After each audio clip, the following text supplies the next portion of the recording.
ते यो पंजो अथई लूण अथई चन लूण कोने बियो सब कुछ आहे। भला मिर्च अथई चन न मिर्च कोने बियो सब कुछ आहे। भला खंड अथई चन खंड कोने बियो सब कुछ आहे। भला चाह पत्ती अथई चन चाह पत्ती कोने बियो सब कुछ आहे। भला गेहूं अथई न न न गेहूं कोने बियो सब कुछ आहे। चे भला अटो अथई चन अटो कोने बियो सब कुछ आहे। भला दाल अथई चन दाल कोने बियो सब कुछ आहे। जे निभागा बाकी अथई केड़ी छे गेहूं भी कोने खंड भी कोने चाह भी कोने पत्ती भी कोने माचीस भी कोने बाकी अथई जा सब कुछ आहे सब कुछ आहे अथई केड़ी छे बुधा तो सही। हां हां असां चो तो आशिक़े रसूल असां दी आशिक़े रसूल। अरे नमाज न नमाज कोने बाकी आहे आशिक़े रसूल। दाढ़ी चे न दाढ़ी कोने बाकी आहे आशिक़े रसूल। अरे पटको न से पटके जे नचे जाइयो बार को न खण भाई आए आशिक़े रसूल।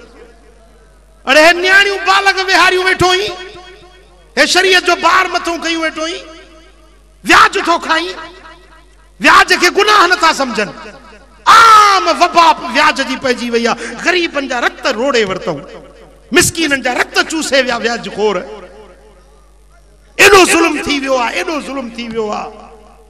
हेरे काछेरे व्याजी सही ते एड़ो हाल थी वियो आ जो पोड़ियों कुराड़ियों बब ट्रे सौ ओए रखियो वेठो को अम्मा दादी बसो उधारा दीने अब हम अल्लाह जो कसम आहे नी कोन अम्मा भला यो पंजो नफो दींदा सुए पो दींदी कि हा पो 10 रुपया दिजे 3 ॾींहनि जा त पोड़ी भेण हे पोड़ियों बहराड़ियों कुराड़ियों ओए बि व्याज ते लही पई। हां एडी तो या व्याज जी वबा पजी वई आ। ओ मुसलमानो बच्चो व्याज खां बच्चो जुल्मन खां बच्चो गुनाहन खां बच्चो बुराइयों नहीं बेहयायुन खां तुझो को अमल मुझे महबूब खां गुझो न थो रही। महबूब के खबर पवे थी आहे ईमान आहे यो ईमान सल्लल्लाहु अलैहि या रसूल अल्लाह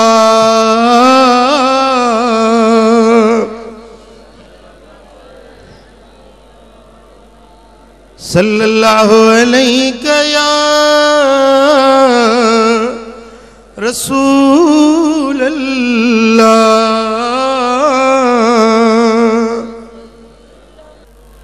सोने नबी जो खुशियों में मल्हायो ऐं महबूब जी गुलामी भी कयो। हाँ जेकी भी कमियों कजूं आहिनि उन्हनि जो इज़ालो कयो सच्चा महबूब जा आशिक़ बणिजी वञो ऐं इहो रस्तो तॾहिं नसीब थींदो जॾहिं अल्लाह वारनि जी सोबत। कीअं कीअं नसीब थींदो बाबा हिन नाक़े बेज़माम थे ॾाची हूंदी आहे न नुकेल न हुजे त पोइ ईअं वतंदी ठोकरूं खाईंदी पर उन में नुकेल मालिक जी पइजी वञे त पोइ आथानी की हूंदी। हाँ शुतर बेमहार न बणजो के न के अल्लाह वारे जी गुलामी वारी वा नुकेल पियल हुजे पोइ जिते बि तव्हांजो अक़ीदो आ जिते बि तव्हांजी निस्बत दिल जी आ जिते तव्हांखे दिल चवे वञो के अल्लाह वारे जी दामन वठो अल्लाह वारनि सां निस्बत रखो उन्हनि जी सोबत में वञो। हिन पुरफतन दौर जे अंदरि मुंहिंजा दोस्तो ईअं जीअं न कारी राति छांइजी वेंदी आहे ईअं फितना छांइजी वेंदा।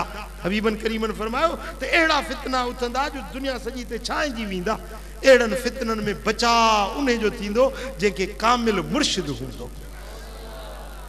अल्लाह वारनि सां निस्बत रखो सालिहनि जी सोबत इख्तियार कयो नेक रस्ते ते हलो त अल्लाह राज़ी थिए मदीने वारो साईं राज़ी थिए। इंशा अल्लाह ताला सुबुह जो ख़त्मुल क़ुरान जी महफ़िल थींदी ऐं उन सां गॾु दोबारो ज़िक्र वारी महफ़िल बि थींदी। उन जे शिरकत जे लाइ बि तव्हां सभिनी खे गुज़ारिश कयां थो त उन सुबुह वारी महफ़िल में बि शरीक थियो लंगर बि खाओ आख़िरी दुआ में शरीक थियो पोइ तव्हांजी इजाज़त। ऐं ॿी मां गुज़ारिश तव्हांखे इहा कंदुसि त जलसनि वारा महिरबानी करे मूंखे घणो तंग न कयो सम्झो था। जलसनि वारा हाणे ॿुधायो मां त 8,500 किलोमीटर मूं हिन हिकिड़े महीने में सफ़र कयो आहे ऐं मुंहिंजी दिलि चवे थी त मां तव्हांजे लाइ को ज़ख़ीरो गॾु करे वञा किताबनि जो। मुखे कम घणो आ ऐं वक्त थोरो आ कम घणो आ, वक्त थोरो आ, इन जे करे मूंखे जलसन में घणो मजबूर न कयो ऐं मूंखे टाइम ॾियो त मां किताब लिखां ऐं इंशाअल्लाह उहो सरमायो तव्हांजे लाइ अॻिते जो बि नफ़ो हूंदो, पोयनि नसुलनि जे लाइ बि फ़ाइदो हूंदो।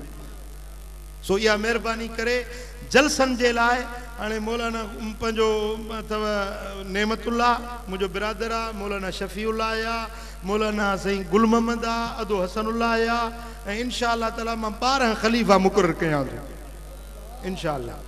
सो उन्हनि ख़लीफ़नि खे पंहिंजे इलाइक़नि में वठी वेंदो, तबलीग कंदो ऐं को ज़रूरी जिथे सम्झो था ज़रूरी जाइ हुजे त उते मूंखे भली वठी वञे। बाक़ी महिरबानी कयो मूंखे जलसनि जे लाइ घणो सतायो न, ऐं मां पंहिंजे घर खे बि टाइम नथो ॾेई सघां, न को ॿियो को लिखण वारो कमु करे सघां थो। सो महिरबानी करे जलसनि वारा थोरो मूं ते लोड घटि रखो। जलसनि जे लाइ तव्हांखे मुबलिग अहिड़ा थो ॾियां इंशाअल्लाह या ठारे विझंदो। अॻे हिकिड़ो करमुला हो, इंशाअल्लाह तव्हांजे लाइ कई करमुला पैदा थी वेंदा, कई दिलबर पैदा थी वेंदा इंशाअल्लाह ताला।